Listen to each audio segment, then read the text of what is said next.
Hello বন্ধুরা, সবাই কেমন আছো? আজকে আমি আপনাদের সঙ্গে কিছু কথা শেয়ার করার জন্য আসলাম।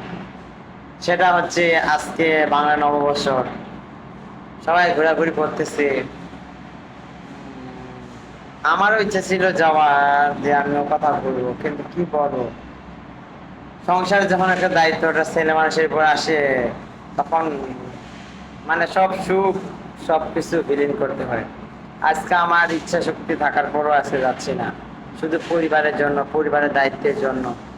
আজকে আমার আমার স্বপ্নগুলো আজকে বিসর্জন দিতে হচ্ছে। তবে প্রতিটা ছেলেই একটাই চিন্তা করে, যে আমার কষ্টের বিনিময় হলেও যদি আমার পরিবারটা বা আমার বাবা মা, আমার স্ত্রী সন্তান যদি ভালো থাকে, তাহলে এইটাই একটা ছেলে মানুষের জন্য বড় হওয়া। আর এর থেকে বড় হওয়া কিন্তু আর একটা ছেলে মানুষের হয় না। যেমন আজকের দিনটা, প্রথমে আমাকেও খারাপ লাগছিল যে সবাই ঘুরতে যাচ্ছে, এই দিনে আবার অফিস করা লাগতেছে, ডিউটি করা লাগতেছে। পরে ভাবলাম যে সব ছেলেরাই তো বাবা মার দায়িত্ব নিতে পারে না বা পরিবারের দায়িত্ব নিতে পারে না।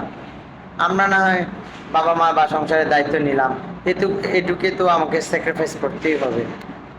আপনারা কি বলেন? কমেন্টে জানাবেন।